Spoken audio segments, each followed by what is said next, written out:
ورحمۃ اللہ وبرکاتہ۔ الحمد للہ رب العالمین والعاقبۃ للمتقین نبینا محمد وآلہ واصحابہ اجمعین ومن تبعهم بإحسان إلی یوم الدین، اما بعد۔ اعوذ باللہ من الشیطان الرجیم، بسم اللہ الرحمن الرحیم۔ ومن اراد الآخرة وسعى لها سعيها وهو مؤمن فَأُولَئِكَ كَانَ سَعْيُهُمْ مَشْكُورًا۔ محترم ناظرین، ایک مرتبہ پھر آپ سب کا خیر مقدم ہے۔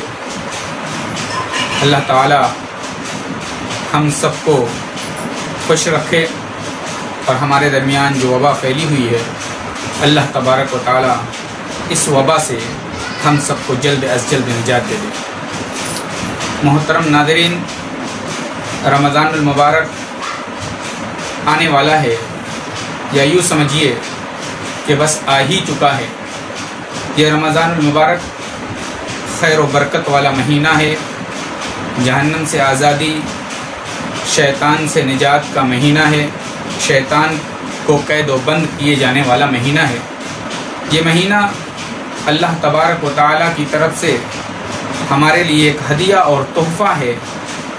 ہم اس بات کو یاد رکھیں اور ہمارے اوپر یہ بات لازم ہوتی ہے کہ جب اللہ تبارک و تعالیٰ نے ہمارے لیے اس مہینے میں اتنے سارے انتظامات کیے ہیں تو ہم بھی اسی طریقے سے اس مہینے کا حق ادا کریں اور اللہ رب العالمین کے برگزیدہ بندے بن جائیں۔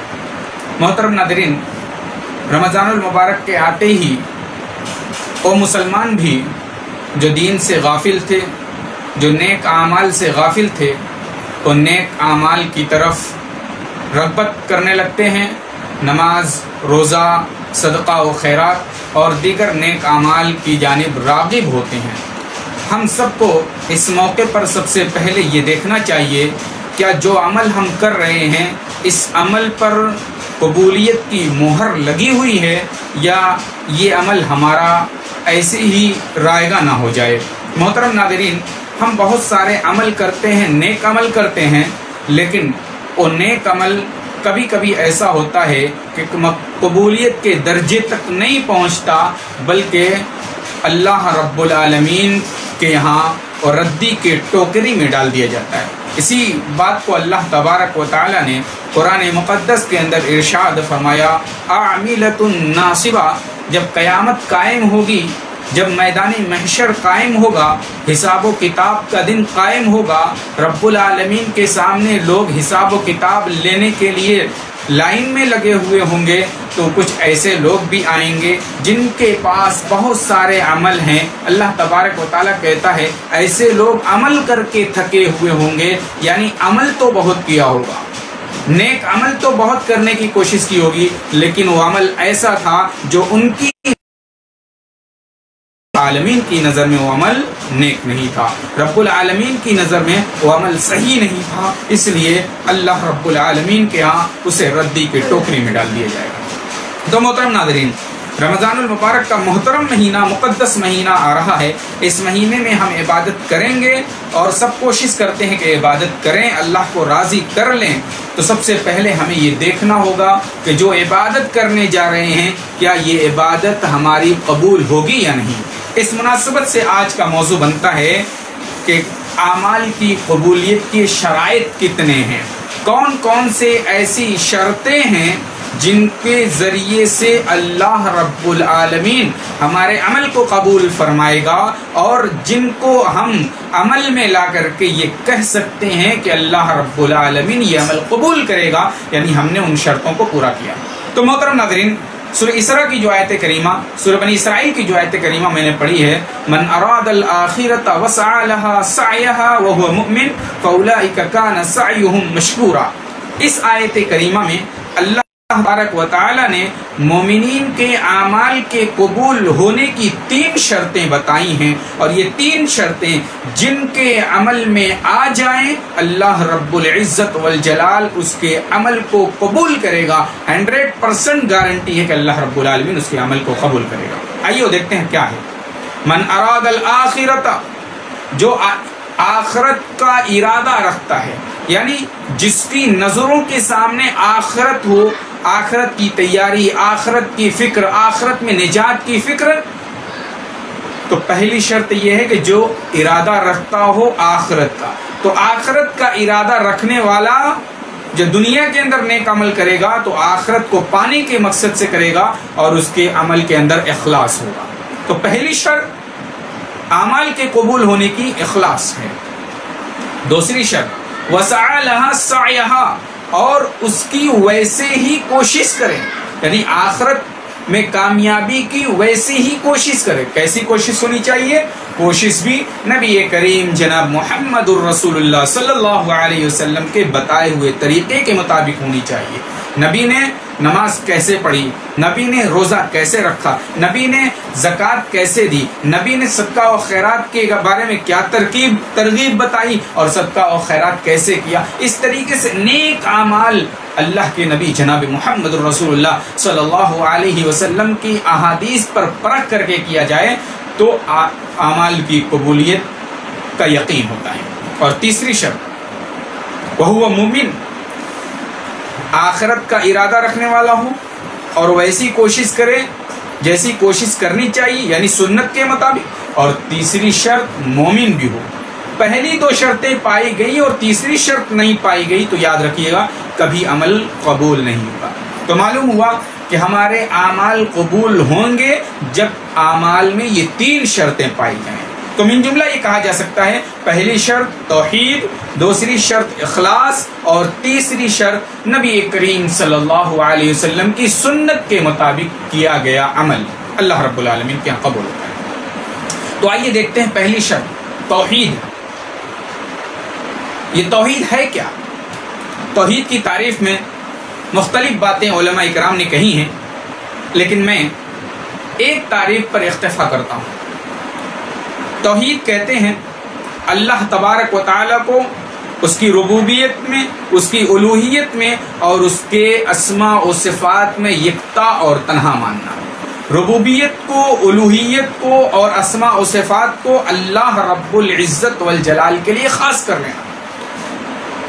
رب ہے تو اللہ ہے، عبادت کا مالک ہے تو اللہ رب العالمین، اور جتنے اسماء اور صفات اللہ رب العالمین نے اپنے بتائے ہیں ان اسماء اور صفات کو ویسے ہی ماننا جیسے اللہ نے بتایا ہے، اس میں تعویل، تمثیل اور تحریف نہ کی جائے۔ محترم ناظرین، توحید یہ ایسا ہتھیار ہے، ایسا عمل ہے، ایسا نسخہ ہے کہ اللہ رب العزت والجلال کے یہاں توحید تمام گناہوں کو پیچھے چھوڑ دے گی، اور تمام گناہ کے موجود ہونے کے باوجود اللہ رب العالمین اپنی مشیت سے چاہے تو موحد شخص کو معاف کر دے گا۔ آئیے ایک حدیث پیش کرتا ہوں۔ پیارے نبی جناب محمد رسول اللہ صلی اللہ علیہ وسلم نے فرمایا قیامت کے دن ایک آدمی کو لایا جائے گا جس نے بہت گناہ کیا، ایک دو گناہ نہیں، اعمال اس کے گناہ سے بھرپور ہوں گے، 99 رجسٹر اللہ رب العالمین جب کھولے گا تو سب گناہ سے لبریز ہوں گے، گناہ سے بھرے ہوئے۔ جب 99 رجسٹر کو لایا جائے گا گناہ سے بھرے ہوئے رجسٹر ہوں گے، اور اخیر میں ایک کارڈ اللہ رب العالمین نکالے گا، اور اللہ رب العالمین اس کارڈ کو ترازو کے ایک پلڑے پر رکھ دے گا اور 99 رجسٹر کو ایک پلڑے پر رکھ دے گا۔ اب کیا ہوگا؟ یہ 99 رجسٹر جو گناہ سے بھرے ہوئے، گناہ سے بھرپور ہیں، یہ ہلکے پڑ جائیں گے، اور توحید والا جس پر لا الہ الا اللہ لکھا ہوگا وہ بھاری پڑ جائے گا اور اللہ رب العالمین اسے بخش دے گا۔ یہ ہے توحید کی فضیلت، یہ ہے توحید کی اہمیت۔ ہم موحد ہیں، اللہ کا شکر ہے، ہم موحد ہیں، توحید پرست ہیں، ہم شرک سے ہم دور ہیں۔ اللہ رب العالمین ایسے ہی ہم سب کو، سارے مسلمانوں کو توحید سے دور، شرک سے دور رکھے، اور توحید ان کی زندگی کا سب سے بہترین ہتھیار ہو۔ محترم ناظرین، آپ نے جان لیا کہ توحید سب سے بڑا ہتھیار مومن کا ہے، اور توحید اگر ہوگی تو اللہ رب العالمین اپنی مشیت سے چاہے تو بندے کو نجات دے گا۔ اور اسی توحید کو پھیلانے کے لیے، اسی توحید کو عام کرنے کے لیے رب العزت والجلال نے اپنے انبیاء اکرام علیہم الصلاۃ والتسلیم کو بھیجا. جتنے بھی انبیاء آئے سب کی دعوت کا ماحصل یہی تھا، اعبدوا اللہ، اے میری قوم کے لوگوں اللہ کی عبادت کرو، اللہ رب العالمین کو ایک مانو، اللہ رب العالمین کی عبادت کرو، اپنی پیشانی رب العالمین کے سامنے جھکاؤ. وما ارسلنا من قبلك من رسول الا نوحي اليه انه لا اله الا انا فاعبدون.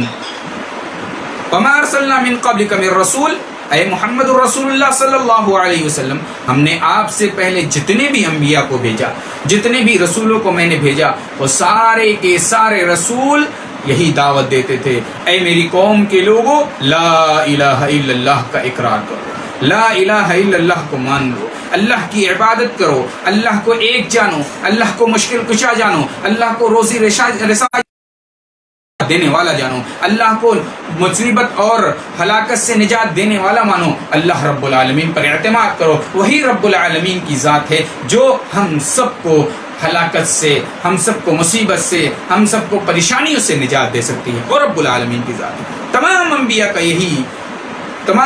کا یہی نعرہ تھا، تمام انبیاء کی یہی دعوت تھی. قرآن کریم کے اندر دوسری جگہ اللہ تبارک و تعالیٰ نے فرمایا وَلَقَدْ بَعَثْنَا مِن كُلِّ أُمَّةٍ رَسُولًا أَنِ اعْبُدُوا اللَّهَ وَاجْتَنِبُوا الطَّاغُوتَ.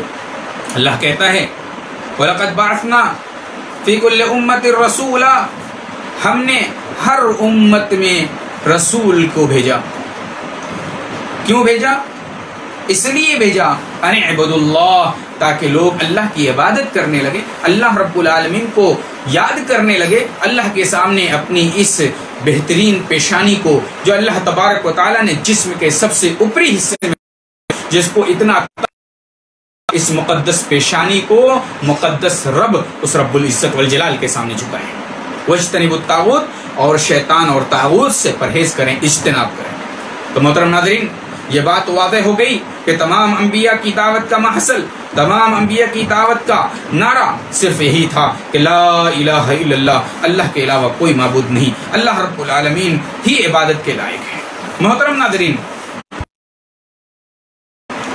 تمام ایک طرح کی عبادتوں کا حقدار ہے، ہم اس کے بندے ہیں، اور ہمارے لیے ضروری ہے کہ ہم رب العالمین کی عبادت کریں. ورنہ اگر ہم نے رب کو رب مانا، ہم نے رب کو خالق مانا، رب کو دنیا کا بنانے والا، دنیا کا نگہبان، یہ سب مان لیا، لیکن عبادت رب کے ساتھ کسی اور کی عبادت رب کے ساتھ کسی اور کی سجدہ رب کے سامنے کیا اور اس کے علاوہ کسی اور کے سامنے کیا، تو پھر ہم مشرک ٹھہریں گے، ہمارے اوپر بھی مشرک کی مہر لگ جائے گی. کیونکہ نبی کریم جناب محمد الرسول اللہ صلی اللہ علیہ وسلم جس قوم میں آئے تھے وہ مشرک تھی، اللہ رب العالمین کے علاوہ اور لوگوں کی بھی پوجا کرتی تھی، اور لوگوں کی بھی عبادت کرتی تھی، اللہ رب العالمین کو رب مانتی تھی، اللہ کی ربوبیت کا اقرار کرتی تھی، لیکن الوہیت کا اقرار نہیں کرتی تھی. تو رب نے اسے مشرک کہا. ہم اور آپ کو کہاں اتنا سرخاب کا پر لگا ہوا ہے کہ ہم اللہ رب العالمین کی ربوبیت کا اقرار کریں اور الوہیت میں کسی اور کو شریک کریں اور اس کے بعد مومن بھی کہلائے جائیں؟ ہرگز نہیں. جب مشرک اللہ کی ربوبیت کا اقرار کرتے تھے، الوہیت میں رب کے علاوہ اور معبودوں کو شریک کرتے تھے، تو مشرک ٹھہرے. آج مسلمان اگر ایسا کرتا ہے تو مسلمان بھی مشرک ٹھہرے گا. قرآن کریم کے اندر اللہ تبارک و تعالیٰ سورہ زمر کے اندر ارشاد فرماتا ہے فَاعْبُدِ اللَّهَ مُخْلِصًا لَهُ الدِّينَ أَلَا لِلَّهِ الدِّينُ الْخَالِصُ وَالَّذِينَ اتَّخَذُوا مِن دُونِهِ أَوْلِيَاءَ مَا نَعْبُدُهُمْ إِلَّا لِيُقَرِّبُونَا إِلَى اللَّهِ زُلْفَىٰ. مشرکین کا عقیدہ یہ تھا کہ وہ رب ہے، اور رب ہے وہی بنانے والا، وہی مشکل میں کام آنے والا ہے، لیکن اپنے معبودوں کے ساتھ صرف یہ عقیدہ رکھتے تھے ما نعبدهم الا ليقربونا الى الله زلفا.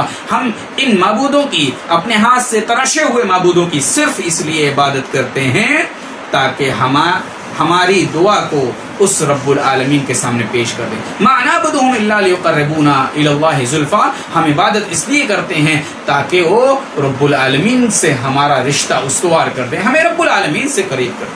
تو اللہ رب العالمین نے کیا کہا؟ یہ لوگ مشرک ہیں، یہ لوگ شرک کرنے والے ہیں. کیوں؟ اس لیے کہ رب العالمین کے ساتھ انہوں نے کسی اور کو شریک ٹھہرایا. تو محترم ناظرین، ہم جب عبادت کریں اللہ رب العالمین کے سامنے نماز کے لیے جھکیں، دعا کے لیے اللہ کے سامنے ہاتھ پھیلائیں، تو سب سے پہلے اپنے ان عقیدے کو ایک مرتبہ جانچ لیں، کیا ہمارے عقیدے کے اندر شرک جیسی آمیزش تو نہیں؟ اگر ہمارے عقیدے میں شرک جیسی آمیزش ہے، ہم یہ عقیدہ رکھتے ہیں کہ رب العالمین بھی دعا قبول کرتا ہے اور ہمارے بنائے ہوئے معبود بھی دعا قبول کرتے ہیں، ہمارے معبود ہمارے مشکل کشا جو دنیا کے اندر ہیں وہ بھی دعا قبول کرتے ہیں، تو پھر رب العالمین کی ہماری عبادت قبول نہیں ہوگی، کیونکہ شرک ایسا عمل ہے، شرک ایسا بدبودار عمل ہے، شرک ایسا گندا عمل ہے، جو شرک اگر موجود ہے تو اس شرک کی موجودگی میں سارے کے سارے عمل برباد ہو جائیں۔ قرآن کریم کے اندر نبی کریم جناب محمد الرسول اللہ کو رب العالمین نے مخاطب کر کے کہا لئن اشرکت لیحبطن عملک، اے نبی اگر آپ شرک کرتے تو آپ کے سارے عمل برباد ہو جاتے، رائے گاہ ہو جاتے۔ ہمارا پیارا نبی، ہمارا نبی محمد الرسول اللہ صلی اللہ علیہ وسلم، جن کے بارے میں قرآن صراحت کرتا ہے ما تقدم من ذنبک وما تاخر، نبی آپ کے گناہ پہلے کے بھی جو ہیں اور بعد کے بھی جو ہیں، ما تقدم ما تاخر، سارے کے سارے گناہ رب العالمین نے معاف کر دیا ہے، لیکن اس معصوم عن الخطا بھی اگر شرک کرتا، معصوم عن الخطا کی عمل میں بھی اگر شرک کی آمیزش ہوتی تو یاد رکھیے اس معصوم عن الخطا کے بھی سارے عمل رائے گا ہو جاتے۔ اتنے سال کی تبلیغ کی محنت اور تبلیغ کے میدان میں، دعوت کے میدان میں اتنا زیادہ تکلیف اٹھانا، مار کھانا، پتھر کھانا، یہ سب رائے گا اور برباد ہو جاتا۔ محترم ناظرین، قرآن کریم میں اللہ نے نبی کو مخاطب کر کے کہہ دیا، جبکہ نبی کریم صلی اللہ علیہ وسلم اللہ کی خاص رحمت کے سائے میں تھے، اللہ کے نبی صلی اللہ علیہ وسلم سے کبھی بھی شرک کی گندگی ان کے عقیدے میں نہ آتی، لیکن اللہ رب العالمین نے نبی کریم صلی اللہ علیہ وسلم کو مخاطب کر کے اس بات کی تنبیہ کر دی، اور نبی کو مخاطب کر کے آپ کی امت کو تنبیہ کر دی ہے کہ اے لوگو سن لو، جب نبی کے ساتھ ایسا ہو سکتا ہے تو آپ کی امت کے ساتھ بدرجہ اولا ایسا ہوگا۔ محترم ناظرین، شرک جیسے بدبودار عمل سے ہم اور آپ اپنے آپ کو بچائے، اور اللہ کے نبی صلی اللہ علیہ وسلم کی حدیث بھی اپنے سامنے رکھے، جس میں اللہ کے نبی صلی اللہ علیہ وسلم نے کہا کہ اگر تمہیں قتل کر دیا جائے، تمہیں مار ڈالا جائے، تمہیں جلا دیا جائے، اس کے باوجود تم شرک نہ کرنا، تم مار کھانا، جل جانا اور قتل ہو جانا تم برداشت کر لو، لیکن کبھی شرک نہ کرنا۔ اور اس کی مثال صحابہ کرام نے پیش کر دی۔ صحابہ کرام ایمان لے آتے، ان کی پیٹھ پر گرم پتھر اور ریت والی زمین پر سلا کر کے گرم پتھر رکھ دیا جاتا، اس کے بعد بھی صحابہ کرام اللہ واحد کہتے کہ اللہ ایک ہے۔ اتنی تکلیف کے باوجود اور رب العالمین کو ایک مانتے، اپنی توحید کو برباد نہ کرتے۔ حضرت سمیہ، حضرت یاسر، حضرت عمار، ان کا واقعہ آپ کو یاد ہوگا۔ ان لوگوں نے اسلام قبول کیا، لوگوں نے کتنی تکلیف دی۔ سمیہ رضی اللہ تعالی عنہ کے بارے میں آتا ہے کہ ایک پیر میں ایک اونٹ اور دوسرے پیر میں دوسرے اونٹ کو باندھ دیا لوگوں نے، اور ایک اونٹ کو ایک سمت اور دوسرے اونٹ کو دوسرے سمت میں ہکا دیا۔ آدھی آدھ حضرت سمیہ رضی اللہ تعالی عنہ ہو گئی، لیکن رب العالمین کی وحدانیت میں کسی کو شریک نہیں کیا۔ ایسا ایمان تھا، ایسا تقوی تھا، ایسا ایمان تھا رب العالمین پر کہ انہوں نے تکلیف جھیلنا برداشت کر لیا، لیکن توحید میں خلل آنے نہیں دیا۔ تو ہمارے اعمال کے قبول ہونے کی پہلی شرط، ہم توحید کے اقرار کرنے والے اور توحید کو پختہ کرنے والے ہو جائیں، کہ ہماری توحید پوری اور مکمل ہو جائے۔ دوسری شرط ہمارا عمل کے اندر اخلاص ہو، ریاکاری نہ ہو۔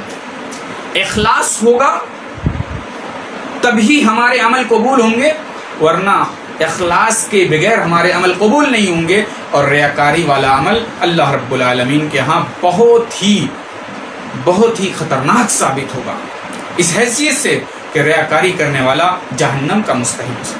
اور ایک بات خاص یاد رکھیں، جس کے عمل میں اخلاص ہوگا اس کے عمل میں ریاکاری نہیں ہوگی، اور جس کے عمل کے اندر اخلاص نہیں ہوگا اس کا عمل ریاکاری سے پر ہوگا۔ تو ہم اپنے عمل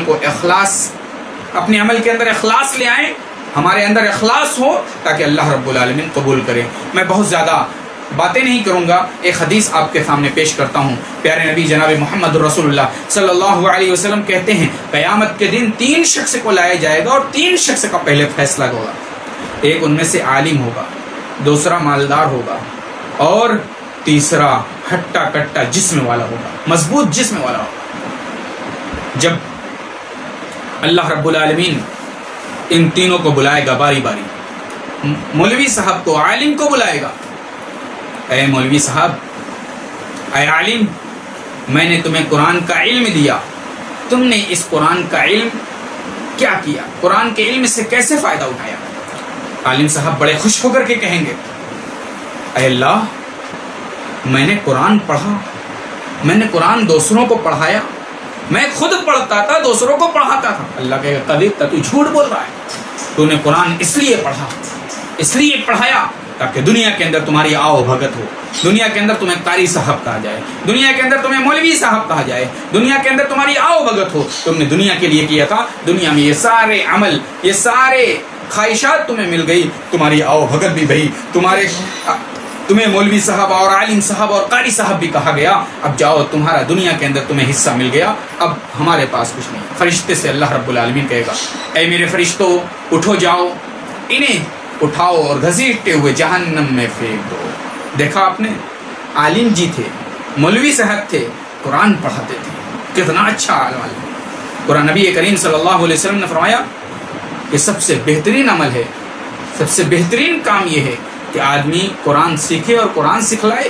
کتنا بہترین عمل کر رہے تھے، لیکن اگر یہی عمل اخلاص کے ساتھ کرتے تو رب العالمین کے حق کامیاب ہو جاتے، لیکن انہوں نے اخلاص کے ساتھ نہیں کیا، انہوں نے صرف یہ کیا کہ دنیا کے اندر لوگ مجھے قاری صاحب، مولوی صاحب، عالم صاحب اور آؤ بھگت ہو، ایسا ان کو دنیا کے اندر مل گیا، اب آخرت کے اندر کچھ نہیں۔ ایک نیت کے اوپر ہمارا سب کچھ کا دار و مدار ہے، نیت کے اندر اخلاص نہیں، سارے عمل رائے گا، نیت کے اندر اخلاص ہے، سارے عمل کا ثواب رب العالمین کے ملے گا۔ تو ہم اپنی عبادت کے اندر اخلاص پیدا کریں۔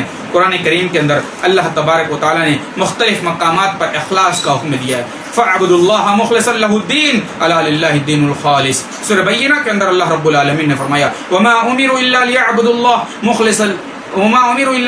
اللَّهَ مُخْلِصِينَ لَهُ الدِّينَ حُنَفَاءَ۔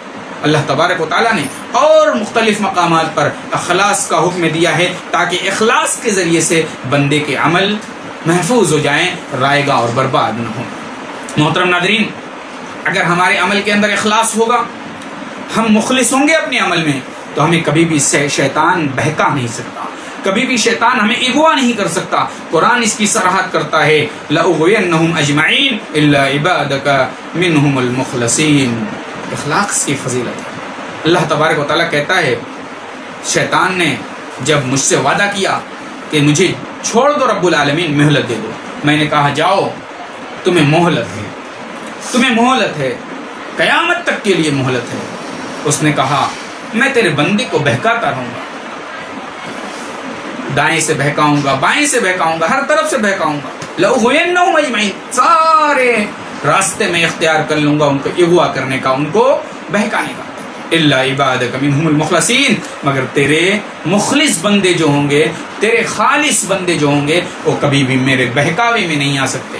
یعنی اگر ہم اخلاص کے ساتھ عمل کرتے ہیں اور ہم اپنے رب کے ساتھ مخلص ہیں تو رب العالمین ہمیں شیطان کے بہکاوے سے بچا لے گا۔ محترم ناظرین، ہم اللہ رب العالمین سے دعا کریں کہ الہ العالمین تو ہم سب کو اخلاص جیسی دولت سے مالا مال کر۔ اب آئیے تیسری شرط، پہلی شرط اخلاص، پہلی شرط توحید، دوسری شرط اخلاص، اور تیسری شرط نبی کریم جناب محمد رسول اللہ صلی اللہ علیہ وسلم کے سنت کے مطابق عمل کرنا۔ یعنی جو بھی عمل کیا جائے پہلے اپنے عمل کو نبی کریم صلی اللہ علیہ وسلم کی سنت پر پرکھا جائے، نبی کریم صلی اللہ علیہ وسلم نے جو میزان دیا ہے اس میزان پر تولا جائے تو ہمارا عمل قبول ہوگا۔ اگر نبی کی سنت کے مطابق وہ عمل ہے تو ہم کریں، اگر نبی کی سنت کے مطابق وہ عمل نہیں ہے، چاہے دیکھنے میں کتنا ہی اچھا ہے، دیکھنے میں کتنا ہی بہترین ہے، اسے ہم کبھی نہ کریں۔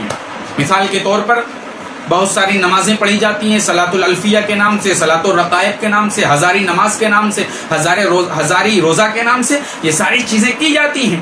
اگر یہ ہزاری روزہ نبی کریم صلی اللہ علیہ وسلم کی سنت کے مطابق ہے تو کریں، ہزاری نماز نبی کی سنت کے مطابق ہے تو کریں، ٹھیک ہے ہم بھی کریں گے۔ لیکن اگر نبی کی سنت کے مطابق نہیں ہے، نبی کے طریقے کے مطابق نہیں ہے، تو یہ ہزاری نماز آپ کو قیامت کے دن آپ کے منہ پر مار دی جائے گی، ہزاری روزہ آپ کے منہ پر مار دیا جائے گا۔ اس لیے محترم ناظرین، ہم جو بھی عمل کریں پہلے نبی کی سنت کے مطابق اس کو جانچ لیں اور اس کے بعد عمل کریں۔ قرآن کریم میں مختلف مقامات پر رب العزت والجلال نے ارشاد فرمایا، وَلَقَدْ كَانَ لَكُمْ فِي رَسُولِ اللَّهِ أُسْوَةٌ حَسَنَةٌ لَقَدْ كَانَ لَكُمْ فِي رَسُولِ اللَّهِ أُسْوَةٌ حَسَنَةٌ لِمَنْ كَانَ يَرْجُو اللَّهَ وَالْيَوْمَ الْآخِرَ وَذَكَرَ اللَّهَ كَثِيرًا۔ دوسری آیت کریمہ میں اللہ فرماتا ہے، وَمَا آتَاكُمُ الرَّسُولُ فَخُذُوهُ وَمَا نَهَاكُمْ عَنْهُ فَانْتَهُوا۔ ایک اور آیت کریمہ میں اللہ فرماتا ہے، قُلْ إِن كُنتُمْ تُحِبُّونَ اللَّهَ فَاتَّبِعُونِي يُحْبِبْكُمُ اللَّهُ وَيَغْفِرْ لَكُمْ ذُنُوبَكُمْ۔ قرآن کریم کی تینوں آیت کریمہ کو ہم دیکھتے ہیں۔ پہلی آیت کریمہ میں اللہ نے فرمایا، لَقَدْ كَانَ لَكُمْ فِي رَسُولِ اللَّهِ أُسْوَةٌ حَسَنَةٌ، البتہ تحقیق کے تمہاری زندگی میں، اے لوگو تمہاری زندگی میں نبی کریم صلی اللہ علیہ وسلم کی زندگی، نبی کریم صلی اللہ علیہ وسلم کی سیرت نمونہ اور اسوہ ہے۔ نبی نے جیسے نماز پڑھی ویسے نماز پڑھیے، نبی نے جیسے روزہ رکھا ویسے روزہ رکھیے، نبی نے جیسے عمل کیا ویسے عمل کیجیے۔ تمہاری زندگی میں نبی کی زندگی اسوہ اور نمونہ ہے۔ اپنے نبی کو آئیڈیل بنائیے، اپنے نبی کو اسوہ بنائیے، اپنے نبی کو نمونہ بنائیے۔ جب نبی کو نمونہ بنائیں گے، کل قیامت کے دن ہمیں اللہ رب العالمین قدر کی نگاہ سے دیکھے گا اور اللہ رب العالمین ہمارے اعمال کی قدر کرے گا۔ دوسری آیت کریمہ میں اللہ نے فرمایا، وَمَا آتَاكُمُ الرَّسُولُ فَخُذُوهُ، نبی جو دے دیں انہیں لے لو اور نبی جس سے منع کر دیں اس سے رک جاؤ۔ نبی نے جو عبادتیں دی انہیں لو، نبی نے جو طریقہ بتایا انہیں لے لو، اور نبی نے جو طریقہ نہیں بتایا انہیں چھوڑ دو۔ ایک خاص بات یہاں یاد رکھیے، عبادات میں وہی سب کیا جائے گا جو ثابت ہے، غیر ثابت شدہ چیزیں عبادات میں نہیں کی جائیں گی، اور کھانے پینے کی چیزوں میں ان چیزوں سے روکا جائے گا جنہیں منع کیا گیا ہے، اور جنہیں منع نہیں کیا گیا اسے کھایا پیا جا سکتا ہے۔ محترم ناظرین، تو نبی کریم صلی اللہ علیہ وسلم نے جو ہمیں دیا ہے، جو طریقہ دیا ہے، جو راستہ دیا ہے، اس راستے کو اپنا لیں، قیامت کے دن اسی راستے پر چل کر کے جنت کے دروازے تک پہنچ جائیں گے، کیونکہ نبی نے ایسا راستہ دیا ہے، ایسی شاہراہ دیا ہے جو بالکل روشن ہے۔ اللہ کے نبی صلی اللہ علیہ وسلم نے فرمایا، لیلھا کنہارھا، اس شاہراہ کی رات بھی دن کی طرح روشن ہے۔ اس راستے کی اس راستے میں رات بھی دن کی طرح روشن ہے۔ ایسی شاہراہ، ایسا راستہ رب العالمین نے دیا ہے کہ اس راستے پر چل کر کے آدمی جنت کے دروازے تک پہنچ سکتا ہے، کیونکہ اس راستے کی جو سڑک ہے وہ جنت کے دروازے سے جا کر کے ملی ہے۔ محترم ناظرین، قرآن کریم کی ایک اور آیت کریمہ اپنے سامنے رکھیے۔ اللہ رب العالمین فرماتا ہے، قُلْ إِن كُنتُمْ تُحِبُّونَ اللَّهَ فَاتَّبِعُونِي يُحْبِبْكُمُ اللَّهُ وَيَغْفِرْ لَكُمْ ذُنُوبَكُمْ۔ اے نبی آپ کہہ دیجئے، اگر تم اللہ سے محبت کرنا چاہتے ہو، فَاتَّبِعُونِي، تو میری اتباع کرو، وَيَغْفِرْ لَكُمْ ذُنُوبَكُمْ، اللہ تمہارے گناہوں کو معاف کر دے گا۔ قرآن کریم کی آیت کریمہ دیکھیے کتنی وضاحت کے ساتھ صراحت کر رہی ہے، قُلْ إِن كُنتُمْ تُحِبُّونَ اللَّهَ فَاتَّبِعُونِي۔ اے نبی آپ کہہ دیجئے، اگر کوئی اللہ سے محبت کرنا چاہتا ہے تو میری اتباع کرے، یعنی نبی کریم صلی اللہ علیہ وسلم کی سنت کی اتباع، آپ کی سیرت کو اپنانا، آپ کے طریقے کو اپنانا، یہ اللہ رب العالمین سے محبت کی دلیل ہے، اور اللہ رب العالمین اس شخص سے بھی محبت کرنے لگے۔ قرآن کریم کی اور بہت ساری آیات ہیں جو اللہ رب العالمین نے اس میں ارشاد فرمایا ہے کہ نبی کی اتباع کرو، نبی کی اطاعت کرو، اور نبی کے راستے پر چلو، نبی کے راستہ جنت تک لے جاتا ہے۔ ایک حدیث بھی آپ کے سامنے پیش کر دیتا ہوں۔ اللہ کے نبی صلی اللہ علیہ وسلم نے فرمایا، کل امتی يدخلون الجنة الا من ابى، قیل ومن یابى یا رسول اللہ، قال من اطاعنی دخل الجنة ومن عصانی فقد ابى۔ کل امتی يدخلون الجنة فقد، کل امتی يدخلون الجنة الا من ابى، ہر شخص جنت کے اندر داخل ہوگا سوائے او جس نے انکار کر دیا۔ میری امت کا ہر آدمی جنت کے اندر داخل ہوگا سوائے او شخص جس نے انکار کیا۔ صحابہ اکرام نے کہا اللہ کے نبی انکار کرنے کا کیا مطلب؟ امیابا کون انکار کرے گا آپ کی شریعت کا، آپ کے طریقے کا؟ اللہ کے نبی نے فرمایا من اطاعنی دخل الجنہ ومن عصانی فقد ابا، جس نے میری اطاعت کی، میری فرما برداری کی، میرے راستے کو مانا، میرے راستے پر چلا، وہ جنت کے اندر داخل ہوگا۔ جس نے میرے راستے کو سائیڈ میں رکھ دیا اور غیروں کے راستے کو اپنایا، غیروں کے بتائے ہوئے طریقے پر چلا، اپنے پیر کے راستے پر، اپنے پیر کے راستے پر اور اپنے بڑوں کے راستے پر چلا، تو اس جہنم کے اندر جائے گا۔ ومن عصانی فقد ابا، جس نے میری نافرمانی کی اس نے انکار کیا، اور انکار کرنے کا مطلب یہ ہے، نافرمانی کرنے کا مطلب ہے کہ اس کا ٹھکانہ جہنم ہوگا۔ محترم ناظرین، نبی کریم صلی اللہ علیہ وسلم کی اطاعت اور نبی کریم صلی اللہ علیہ وسلم کی فرما برداری یہ ہمارے اعمال کی قبولیت کی شرطوں میں سے ایک شرط ہے، اور اگر ہم نے آپ کے راستے کو اور آپ کے طریقے کو نہیں مانا، آپ کے طریقے کو پس پش ڈال دیا، تو ہمارا ٹھکانہ جہنم ہے۔ قرآن صراحت کرتا ہے، قرآن کے اندر اللہ نے فرمایا وَمَن يَعْصِ اللَّهَ وَرَسُولَهُ وَيَتَعَدَّ حُدُودَهُ يُدْخِلْ نَارًا خَالِدًا فِيهَا وَلَهُ عَذَابٌ مُهِينٌ، جو اللہ اور اس کے رسول کی نافرمانی کرے، جو اللہ اور اس کے رسول کے بتائے ہوئے طریقے پر نہ چلے اور حد سے تجاوز کرے، تو اللہ رب العالمین اسے جہنم کے اندر داخل کرے گا۔ اور جہنم کیسا ٹھکانہ ہے؟ وَلَهُ عَذَابٌ مُهِينٌ، اس کے اندر بڑا گھٹیا عذاب ہے، بڑا بھیانک قسم کا عذاب ہے، ایسا عذاب ہے جس عذاب کو ہمارا جسم نہیں جھیل سکتا۔ محترم ناظرین، قرآن کریم کے اندر دوسری آیت کریمہ میں اللہ نے فرمایا وَمَن يُشَاقِقِ الرَّسُولَ مِن بَعْدِ مَا تَبَيَّنَ لَهُ الْهُدَىٰ وَيَتَّبِعْ غَيْرَ سَبِيلِ الْمُؤْمِنِينَ نُوَلِّهِ مَا تَوَلَّىٰ وَنُصْلِهِ جَهَنَّمَ وَسَاءَتْ مَصِيرًا، جو رسول کی نافرمانی کرے اور رسول کے صحابہ کی نافرمانی کرے تو اللہ رب العالمین اسے جہنم کے اندر داخل کرے گا، اور جہنم بڑا برا ٹھکانہ ہے۔ تو میرے بھائیوں، ہم اعمال کریں، نیک عمل کریں تو پہلے ان تین شرطوں کا خیال رکھیں۔ پہلی شرط توحید، دوسری شرط اخلاص، اور تیسری شرط اتباع رسول۔ ہر عمل نبی کریم صلی اللہ علیہ وسلم کی سنت کے موافق اور مطابق ہو۔ یہ تین شرطیں ہیں، ان تینوں شرطوں کو ہم اپنے اندر دیکھیں اور اپنے سامنے رکھیں، اور اسی تینوں شرطوں پر اپنے عمل کو پرکھ کر کے پھر اللہ رب العزت والجلال کے سامنے اپنے عمل کو پیش کریں، اللہ رب العالمین قبول کرے گا۔ محترم ناظرین، ایک بات اور بتا دوں، توحید ایسی نعمت ہے، پھر میں پلٹ رہا ہوں اسی توحید کی طرف، توحید ایسی نعمت ہے جس کی فضیلت میں کوئی ثانی نہیں۔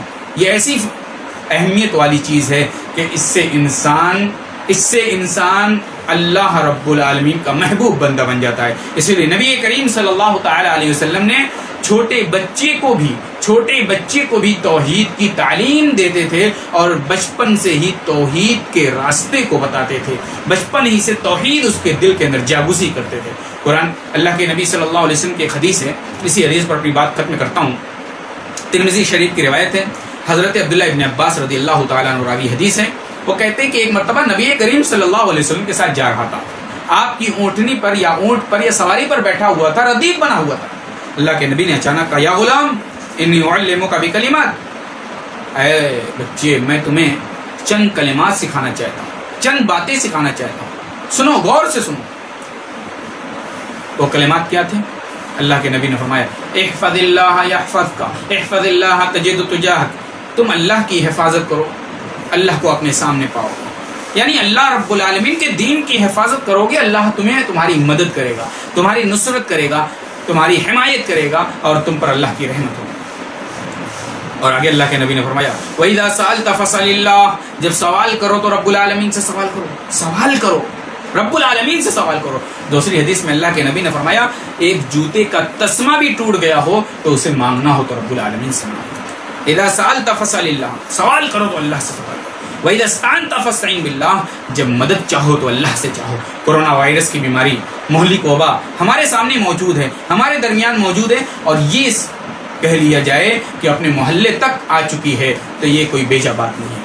تو اس کورونا وائرس کی موجودگی میں ہم کس سے مدد طلب کریں گے؟ مدد دینے والا رب العالمین کی ذات ہے۔